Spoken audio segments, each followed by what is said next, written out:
When I asked my dad why he still believed Marcus after finding the evidence, he looked at me and said, "You always complained about his headaches.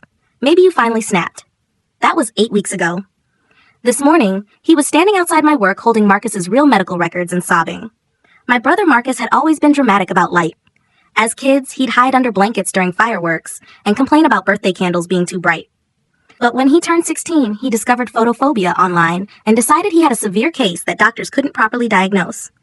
He started wearing sunglasses indoors everywhere, flinching dramatically at normal lighting, and claiming our aggressive illumination was destroying his optic nerves. Our parents took him to every specialist in Portland, Oregon. Every test came back normal. But Marcus insisted doctors didn't understand his rare condition. He began training us to live in darkness, claiming bright lights were literally burning his retinas. We thought it was just Marcus being Marcus until he started enforcing consequences with medical documentation he'd printed from obscure websites.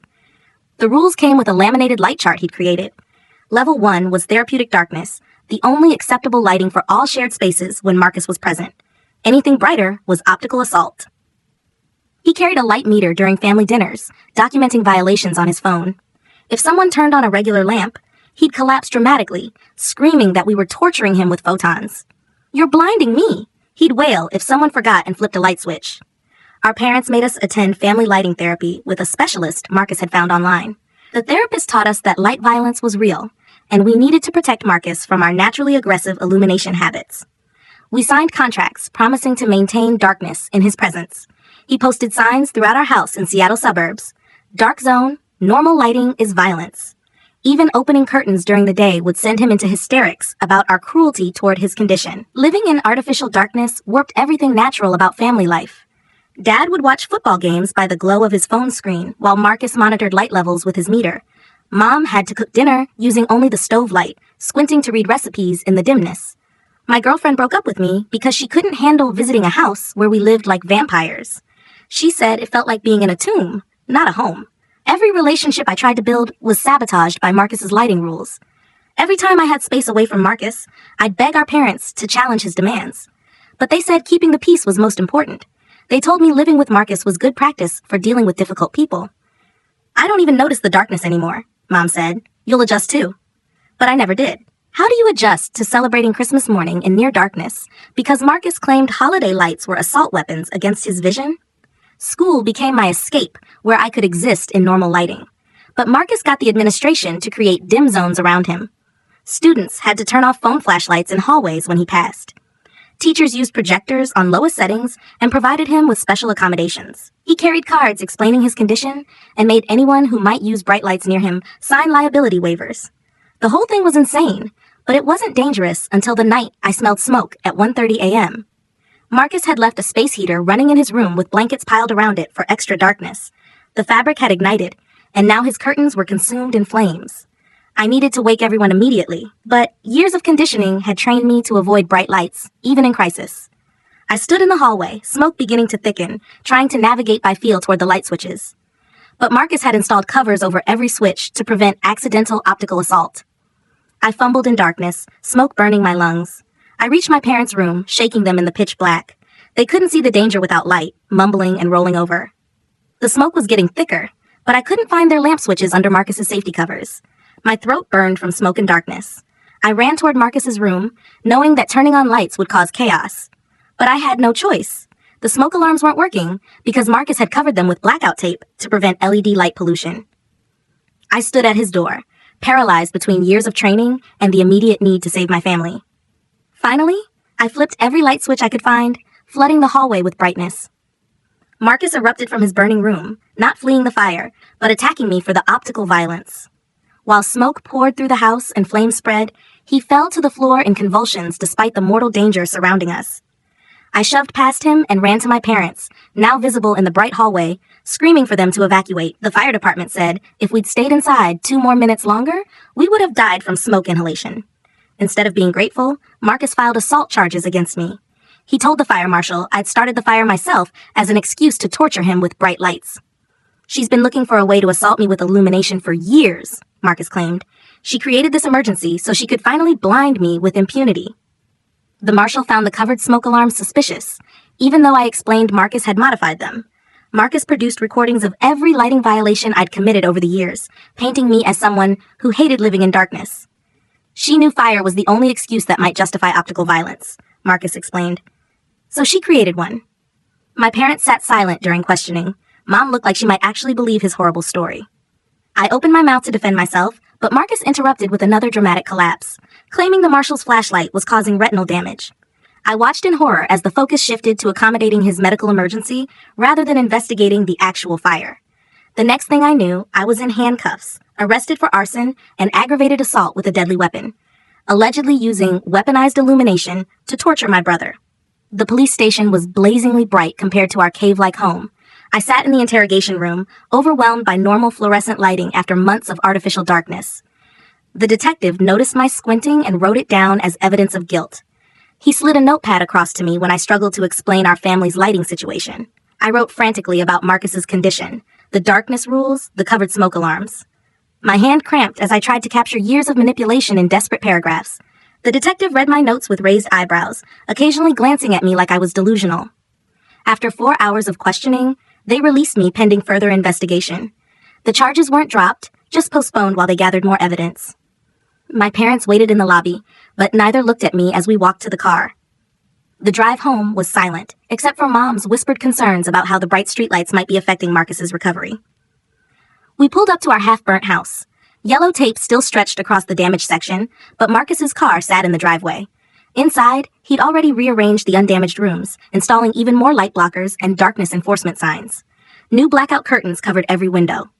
Motion sensors had been placed to detect unauthorized lighting. He'd been busy building his defense while our family home still smoldered. Marcus emerged from the kitchen wearing wraparound sunglasses indoors, carrying his light meter like a weapon. He pointed it at me, then at our parents, monitoring even the glow from our phone screens. I grabbed a notepad and wrote, "He left the heater running. He covered the smoke alarms. He's lying about everything." Marcus read over my shoulder and laughed, a sound that seemed to contradict his supposed light sensitivity to our bright kitchen fixtures. He whispered to our parents about trauma responses and how criminals often project their crimes onto innocent victims. He'd found a new therapist, he said, one who specialized in light assault recovery and family optical violence. That night, I lay in my smoke-damaged room trying to process what had happened. Through the thin walls, I heard Marcus on the phone, his voice suspiciously normal as he talked to someone about building an airtight case and maximizing damages for his suffering. The next morning, I woke to find my laptop and phone missing. Marcus stood in my doorway with Mom, explaining in theatrical whispers how investigators needed to examine all electronics for evidence of my premeditation. She'd helpfully gathered my devices for the investigation. Mom nodded along. Still under Marcus's spell, even as he wore sunglasses in our dimmed house. I spent the day at the library, using their computers to research Marcus's online activity. He'd been posting in photophobia forums for months about his abusive sister, who refused to respect his medical needs. Every post came after I'd challenged the darkness rules or begged our parents for normal lighting. One post from a month ago chilled me. Sometimes I think something dramatic needs to happen for people to understand how serious light violence really is. Maybe if there were real consequences for optical assault. I printed everything, my hands shaking. The librarian noticed my distress as I gathered pages of evidence. I wanted to explain, to tell someone the truth, but who would believe such an impossible story? Back home, I found Marcus had installed new locks on his door in our parents' bedroom. For safety, he explained to Dad, while the investigation determines how dangerous she really is. He'd given them the only keys, effectively locking me out of most of my own home. That evening, our neighbor, Mrs. Patterson, stopped by with food. She'd always been kind, checking on us during power outages and bringing cookies during holidays. Marcus intercepted her at the door, whispering about the trauma of the fire and how I'd snapped under the pressure of his medical condition. Mrs. Patterson glanced past Marcus to where I stood in the hallway. I held up my notepad, desperate to communicate, but Marcus gently closed the door, explaining I was having episodes and wasn't safe for visitors. I retreated to my room and found more belongings missing. My journals, photo albums, even my high school yearbook. Years of memories systematically erased. On my pillow lay a new document, a family safety contract, requiring me to maintain 15 feet distance from all family members for their protection. The house felt like a prison. I couldn't challenge Marcus's version of events. Every attempt to communicate was filtered through his interpretation. He'd whisper to Mom about my threatening body language or tell Dad my written notes showed manipulative tendencies. On the third day, I discovered Marcus's master plan. While he was out, I found his day planner in the kitchen. appointments with 3 different lawyers specializing in victim advocacy. Notes in margins detailed his strategy: criminal charges for arson, civil suit for years of light assault, restraining order to remove me from the house permanently. He'd calculated everything: insurance payouts, lawsuit settlements, even book deals about surviving family optical violence. The girl who'd been forced to live in darkness was about to be permanently expelled from the light. That night, I decided to fight back. If I couldn't speak my truth, I'd find evidence that spoke for itself. The fire marshal's report would show how the fire actually started. Space heaters didn't lie about being left unattended near flammable materials. I snuck out after midnight and walked to the fire station. The night dispatcher looked surprised when I handed him my written request to speak with Fire Marshal Thompson. He made calls and, surprisingly, Thompson agreed to meet despite the late hour. But when I returned home, Marcus was waiting on the porch with his light meter trained on my approach. He'd installed motion sensors with cameras while I was gone. As I walked up the driveway, he began documenting my threatening return on his phone. He stumbled backward, dramatically, whispering narration about feeling unsafe as my presence triggered his light sensitivity, despite it being 2 a.m. with only streetlights for illumination. The performance was becoming more elaborate and desperate. I froze on the walkway, watching Marcus's theatrical display. Mom appeared at the door in her robe, her eyes darting between us. I pointed to my throat and made writing motions, asking for a chance to explain. Mom's face hardened. She beckoned Marcus inside, whispering something I couldn't hear.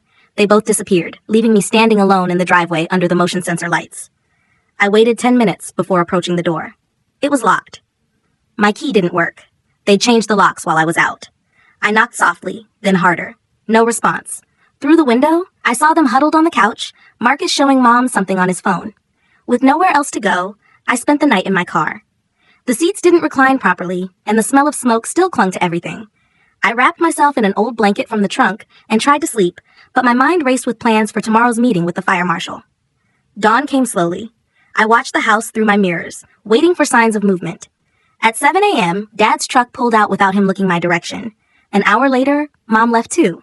Only Marcus remained, probably documenting my presence as further evidence of stalking. Fire Marshal Thompson met me at the station early. He pulled up investigation files while I wrote my questions on a legal pad. The preliminary report confirmed the fire had originated in Marcus's room, specifically near the space heater he used to maintain therapeutic darkness. The heater had been left on its highest setting with fabric materials placed dangerously close. Scorch patterns indicated it had been running unattended for hours before ignition. The covered smoke detectors were noted as a major contributing factor to delayed response. I wrote frantically, asking if this evidence cleared me. Thompson hesitated, explaining that while physical evidence didn't support arson, it didn't definitively prove who'd been negligent with the heater. Marcus had provided a statement claiming I often adjusted his room temperature to torture him with heat-induced light sensitivity. Without witnesses or my voice to counter his claims, it remained my word against his. The investigation would continue, but Thompson couldn't guarantee the outcome. I pulled out the printed forum posts, sliding them across his desk. Thompson read through them, his frown deepening. He made copies, promising to add them to the file, but warned that online posts weren't proof of criminal intent. Leaving the station, I felt the weight of Marcus's strategy. He'd spent months building his victim narrative while I had days to dismantle it. Every piece of evidence could be twisted to support his story of systematic optical abuse. Back at the library, I researched similar cases. Fabricated medical conditions used for family control weren't uncommon. The patterns were identical: gradual escalation, increasing demands, consequences for noncompliance, eventual crisis that eliminated challengers. I found Marcus's digital footprint extending beyond support forums. He'd created social media accounts dedicated to his condition, gathering followers who viewed him as inspiration. Videos of our family navigating darkness had gone viral in certain communities. One video stopped me cold. Posted just days before the fire, it showed Marcus demonstrating his therapeutic darkness routine. In the background, barely visible, was the same space heater that started the fire. He talked about leaving it running all night for consistent environmental therapy. The timestamp proved he'd been planning something. I downloaded everything, saving copies to multiple drives, but I needed more than digital evidence. I needed someone who could testify to Marcus's deception. I remembered Dr. Sarah Chen, the ophthalmologist our parents had consulted first. She'd found nothing wrong with Marcus's eyes and recommended psychiatric evaluation. Marcus had convinced our parents she was unqualified to understand rare conditions. Dr. Chen's office was across town. I took 2 buses to get there, clutching my evidence folder. Her receptionist looked puzzled when I handed over my written request, but Dr. Chen agreed to see me between appointments. She remembered our family immediately. In her office, I wrote out the whole story. while she reviewed Marcus's forum posts and watched his darkness demonstration video. Her expression grew increasingly troubled. She pulled out Marcus's file, showing me her assessment. Not only had his vision tested perfectly normal, but he'd also shown signs of what she called selective photophobia, responding dramatically only when others were watching. Dr. Chen couldn't diagnose someone she hadn't seen recently, but she offered to write a letter documenting her findings. She also suggested I see a colleague who specialized in family psychological manipulation. Returning to the parking lot where I'd left my car, I found the windows smashed. Glass covered the seats, but nothing was stolen. This was a message. Security footage would mysteriously be unavailable, I was certain. That night, I parked behind a 24-hour grocery store, trying to sleep in my damaged car. Around midnight, my phone buzzed with notifications. Marcus had found my cloud storage and was systematically reporting every saved file as stolen personal information. Platforms were automatically removing my evidence while they investigated. I watched years of photos and documents disappear. My email account was suspended for harassment. Social media profiles were flagged and frozen. Marcus had weaponized victim protection systems against me. Without access to prove my identity, I was helpless to stop the digital erasure. The next morning brought police officers to my car. Marcus had reported it abandoned and potentially connected to criminal activity. I showed them registration and license, writing explanations on my notepad. They seemed sympathetic, but had to follow protocol. While they verified my information, I noticed Marcus watching from across the street, recording the entire interaction on his phone. The officers eventually let me go with warnings about the broken windows, but they filed a report, another official document for Marcus's collection. He didn't need me arrested again. Just enough documented encounters to establish a pattern of instability. I found a cheap auto glass repair shop and spent my remaining savings fixing the windows. While waiting, I practiced speaking aloud, but words felt foreign after days of written communication. My phone buzzed with a text from an unknown number. A photo appeared. My childhood diary, open to a page where I'd complained about Marcus's birthday party being too dark when I was 9. Below the photo, evidence of long-term hostility toward light sensitivity. Thanks for keeping such detailed records. She'd kept everything. Every sibling complaint, every moment of normal childhood frustration was being recontextualized as proof of malice. This wasn't reaction to the fire. It was a planned campaign she'd been preparing for years. Driving through town, I noticed flyers on telephone poles. My photo stared back from missing person posters, but the text told a different story. Have you seen this woman? Dangerous individual with history of violence and light-based assault. Do not approach. May attempt to weaponize illumination. Call police immediately. Marcus's contact information was listed at the bottom. I tore down what I could reach, but there were hundreds. Every concerned citizen would become his unwitting ally. At a red light, the driver next to me honked and pointed at a flyer, then reached for his phone. I drove away quickly, heart pounding. Safe spaces were shrinking by the hour. I needed allies, but everyone knew Marcus's version first. Former friends had blocked my number after hearing about my dangerous behavior. Social media campaigns had poisoned every potential supporter. The grocery store parking lot no longer felt safe. Too many cameras, too many flyers, too many eyes. I drove to an abandoned rest area outside town, parking behind a defunct visitor center. Sleep came in fragments, interrupted by every passing car. I dreamed of bright lights, of normal rooms filled with sunshine, of Marcus's lies burning away like morning fog. But morning brought reality, a frozen bank account.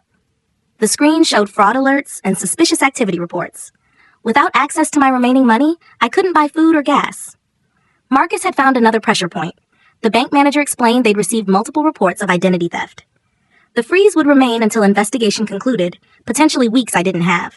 My gas tank read empty, stomach cramping with hunger. Outside the bank, Mrs. Patterson appeared. She approached cautiously, pressing something into my hand, $200 cash and a granola bar. Before I could write my thanks, she hurried away, but her kindness cracked something inside me. One person still believed in my innocence. The money bought gas and dollar store food. I sat in my car, eating cold soup, planning my next move. Then I remembered the specialist who'd run our family lighting therapy sessions. If she was legitimate, she'd have records. If not, that was evidence too. Her name was Dr. Maria Santos, and her office was 2 towns over. The address led to a strip mall between a pizza place and a dry cleaner. Inside, the office was a single room with folding chairs and motivational posters about healing through understanding. Dr. Santos remembered our family immediately, launching into explanation of her therapeutic approach to light sensitivity management. I wrote questions about her qualifications and relationship with Marcus. Her answers revealed the truth. She was a life coach with online certification in alternative family dynamics. Marcus had found her through a forum and paid directly to support his diagnosis without proper medical evaluation. She seemed relieved to confess, admitting she'd felt increasingly uncomfortable with the arrangement. She'd seen families destroyed by less elaborate deceptions and agreed to write a statement admitting her lack of proper credentials. Driving back with this evidence, I felt momentum building, but entering town, police lights filled my rearview mirror. Someone matching my description had been reported driving erratically, though I hadn't been speeding or swerving. The officer's demeanor changed after running my license. Multiple concerns appeared in the system: arson investigation, bank fraud alert, missing person reports. He had me step out for field sobriety testing, which I passed. He searched my car, finding nothing but empty food containers and crumpled flyers. But procedure required verifying my address and contact information, which I couldn't verbally confirm. Another officer arrived as backup. They discussed whether to take me for psychological evaluation, citing the missing person flyers mentioning mental instability. My written communication seemed to worsen their concerns. Finally, they let me go with warnings, but filed another report adding to Marcus's arsenal. He didn't need me arrested, just enough documented encounters to paint instability. Night fell again. The rest area felt exposed, parking lots too monitored. I drove to industrial outskirts where old buildings stood empty, finding shelter behind a closed factory. Hours of darkness gave me time to plan.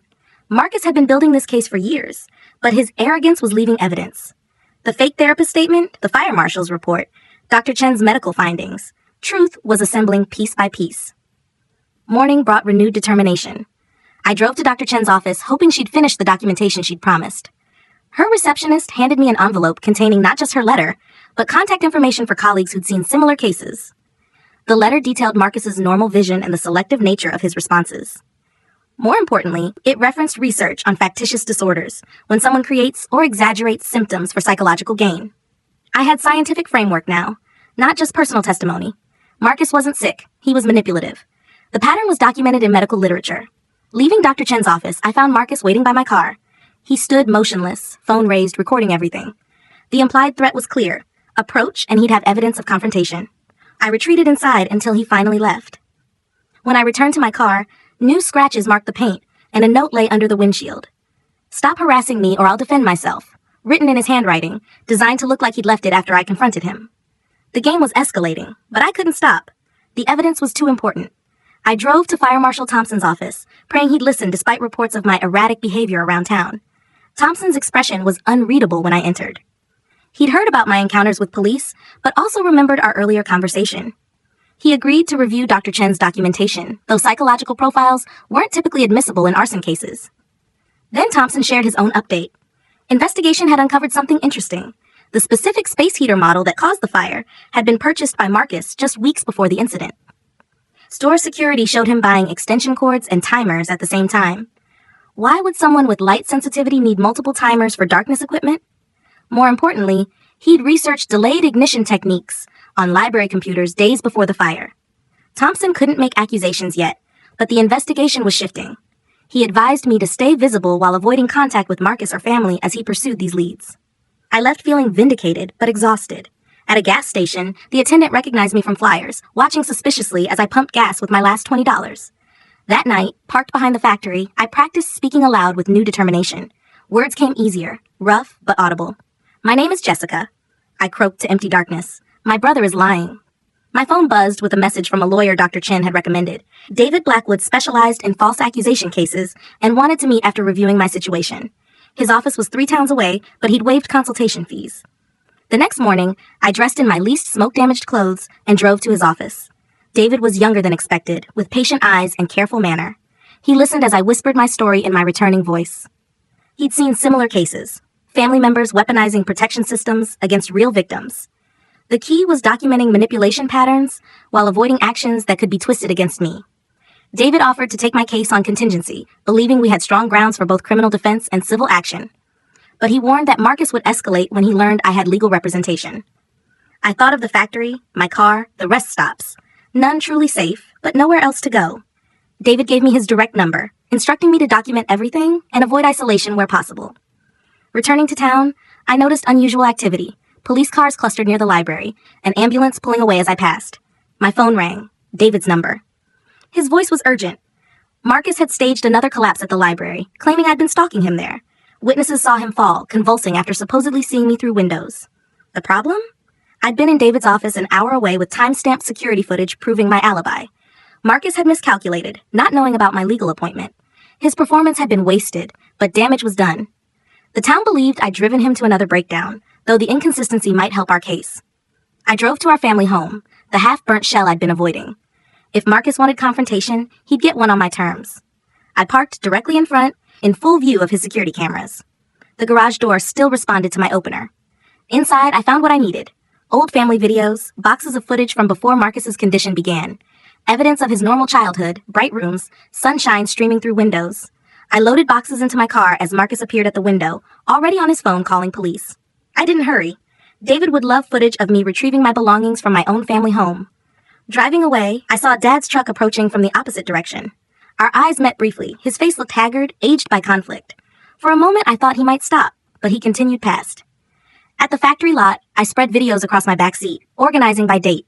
Each tape was ammunition against Marcus's mythology. Birthday parties in brightly lit rooms, Christmas mornings filled with sunshine, years of normal lighting before his sudden sensitivity. Fire Marshal Thompson called with updates. Marcus had filed additional charges for theft, but Thompson had reviewed library security footage from the day of his supposed breakdown. Timestamps confirmed I couldn't have been there. The pattern was becoming visible. Thompson suggested I bring the videos immediately to log them as evidence before Marcus claimed I doctored them. At the station, Thompson watched several videos with growing amazement. Teenage Marcus hosting pool parties in bright daylight, Marcus singing karaoke under stage lights, Marcus at concerts just months before his diagnosis. The contrast was undeniable. He made official copies noting chain of custody.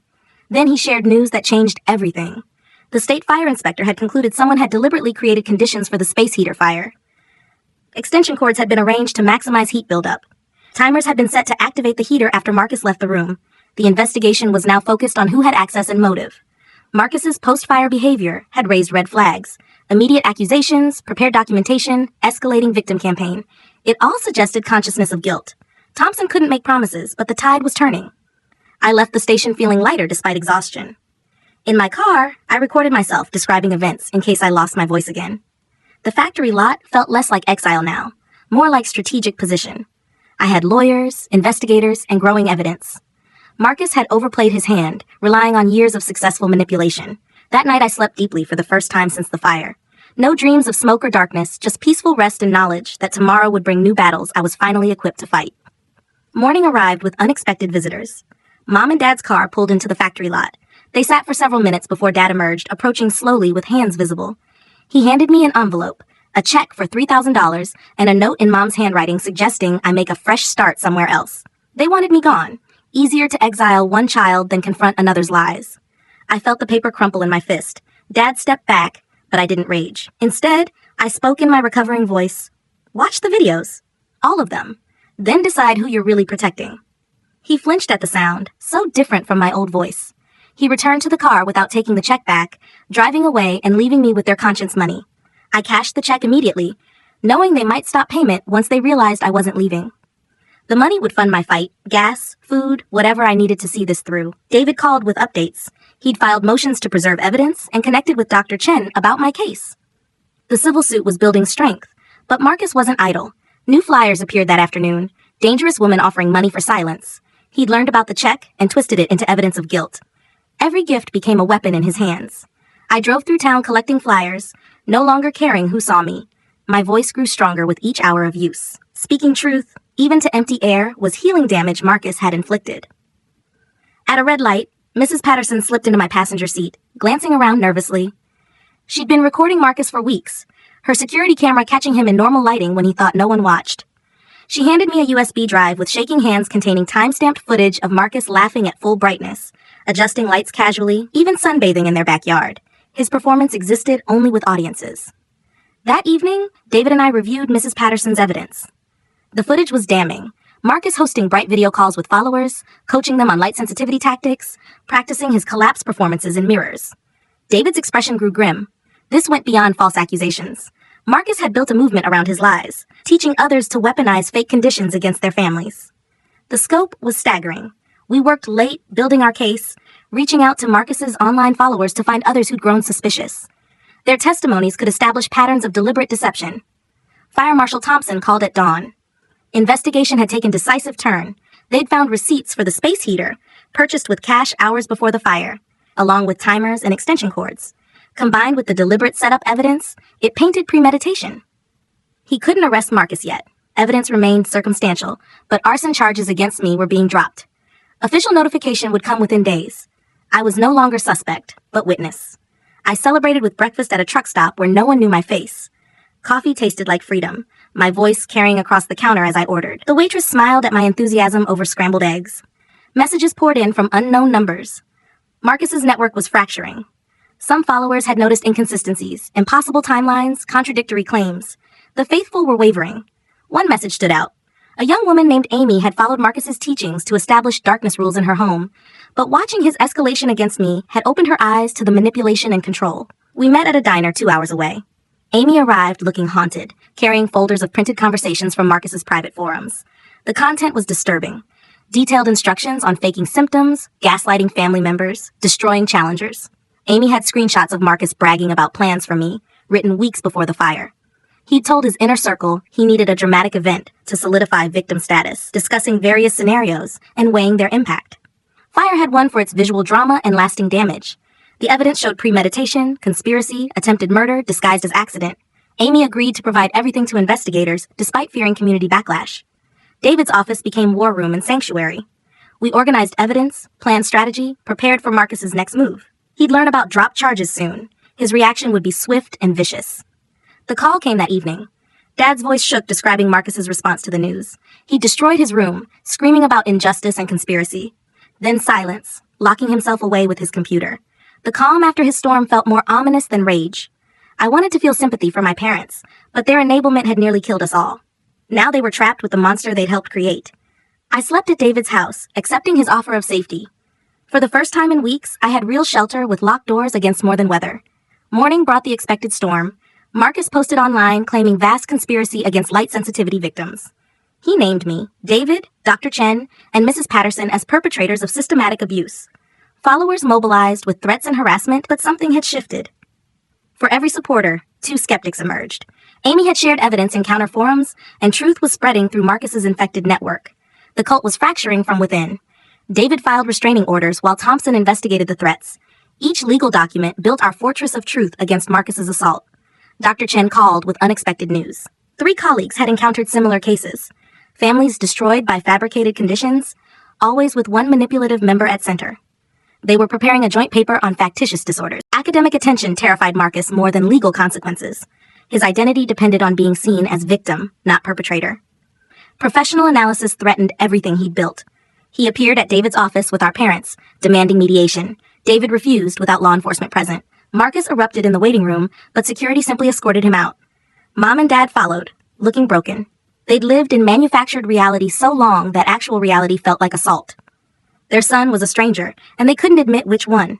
That afternoon, we learned Marcus had been hospitalized voluntarily for exhaustion. The timing was strategic.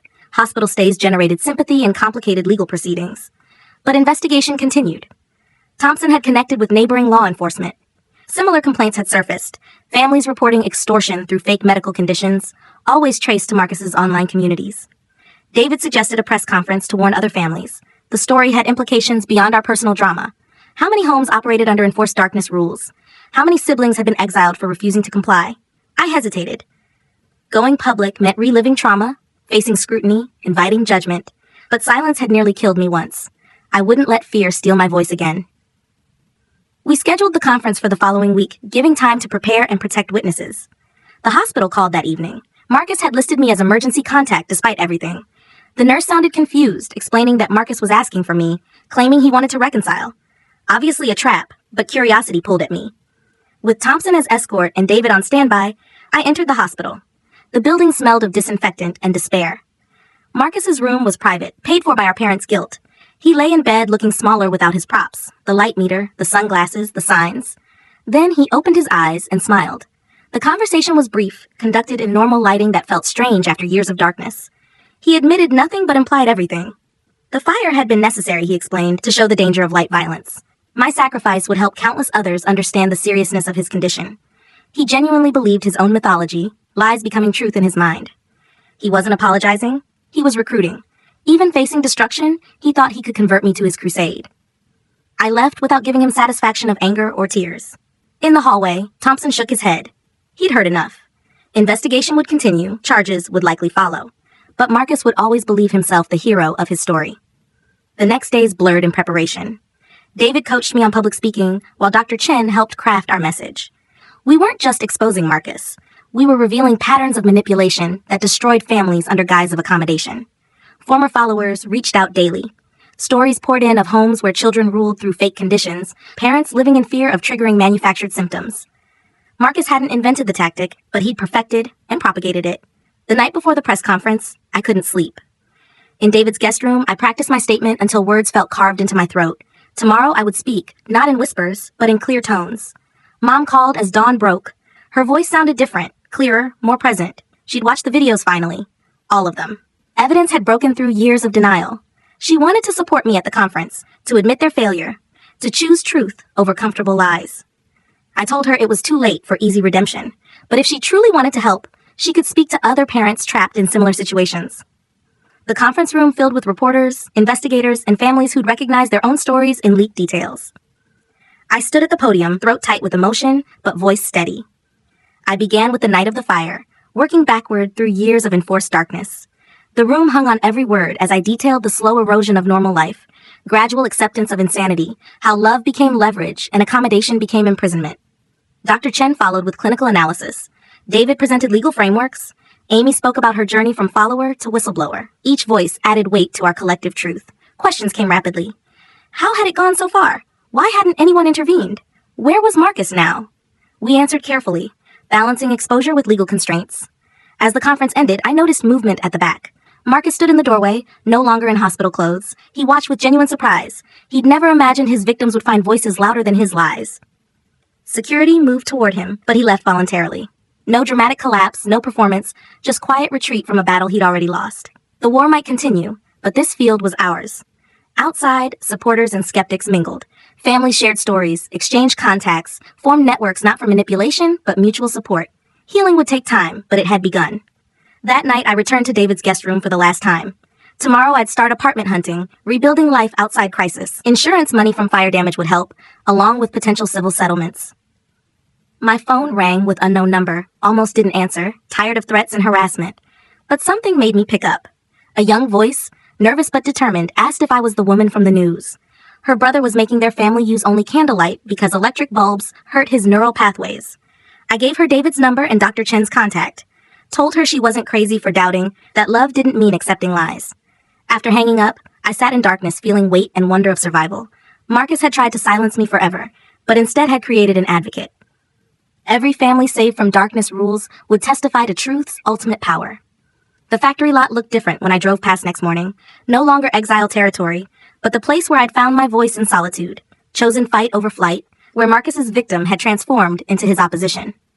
I had one last stop before moving forward. The half-burnt house still stood, yellow tape fading. Inside, workers had begun renovation. Fire damage would be repaired, structure restored, but the darkness enforcement signs were gone, thrown away with debris. Dad stood in what used to be the living room, directing contractors. He saw me and paused, searching for words at normal volume. We talked briefly about insurance, repairs, practical matters. Neither mentioned Marcus, hospitalized again after the press conference. As I left, he called out in a voice still learning its natural level. He was proud of me, of my courage, of my refusal to let lies become law. The words felt strange between us, but honest. The apartment I'd found was small but bright, with windows that opened wide and no rules about illumination. I unpacked my few belongings, including USB drives of evidence and a new journal for writing without fear. That evening, David called with updates. Investigation was expanding. Marcus faced potential charges for false reporting, fraud, and reckless endangerment. His online empire was crumbling as platforms banned communities promoting fake medical conditions. But more importantly, families were healing. Parents were reclaiming authority. Siblings were reuniting. Homes were filling with normal light and sound. The darkness rules were ending one household at a time. I made dinner in my new kitchen, humming while I cooked. Sound echoed off walls that had never known enforced silence. My voice was different now, scarred but strong, rough but real. As night fell, I thought about the long journey from that first moment smelling smoke to this freedom. The path had nearly killed me, but survival had forged something unbreakable. A voice that would never again be silenced by manipulation or fear. My phone buzzed with another message from a family seeking help. Tomorrow, I'd connect them with resources, share our story, offer hope. Tonight, I simply savored the sound of my own breathing, unmonitored and unashamed. The volume of victory was exactly as loud as it needed to be. 3 weeks later, Marcus was arrested at the hospital. The evidence had become overwhelming. The space heater purchase, the timer setup, the forum posts planning, dramatic events. His online empire collapsed as followers realized they'd been following a manipulator, not a medical advocate. The trial would come later, but justice was already happening in smaller ways. Families were turning on lights, speaking at normal volumes, reclaiming their homes from manufactured tyranny. Mrs. Patterson became an unexpected ally in this work, organizing other neighbors who'd witnessed Marcus's public performances over the years. Their testimonies painted a picture of escalating manipulation the whole community had been too polite to challenge. I enrolled in community college, studying psychology with focus on family dynamics and manipulation. Understanding what had happened to us felt like a calling now. Every family we helped heal would be another victory against the lie that love requires accepting abuse. The support network David and I created grew daily. Parents learned to recognize signs of manufactured illness. Siblings found courage to challenge impossible demands. Children discovered their voices didn't have to be whispered to be heard. Sometimes I still wake up reaching for light switches, expecting to find Marcus's covers blocking them. But then I remember, I live in brightness now, surrounded by normal sounds and healthy volume. Marcus tried to steal my voice and replace it with enforced silence. Instead, he gave me something louder than he could ever imagine. The unshakable knowledge that truth, no matter how quiet it starts, will always find a way to be heard. The girl who'd been forced to live in darkness had finally stepped into the light, and this time, no one could turn it off. Update: Marcus was sentenced to 5 years for arson, fraud, and reckless endangerment. Mom and Dad are in therapy, slowly learning to trust their own judgment again. The house has been fully renovated, bright, open, and filled with the sounds of a family healing. And me? I'm graduating next month with my psychology degree. My thesis was on manufactured medical conditions in family systems. My advisor said it was some of the most insightful work she'd ever seen. I guess living through hell sometimes gives you the best perspective on how to help others find their way out. Thanks for reading our story. If any of this sounds familiar from your own life, please know you're not crazy, you're not cruel, and your voice, at whatever volume you choose to use it, matters. The darkness only has power if we let it. And we don't have to live in shadows just because someone else claims they can't stand the light.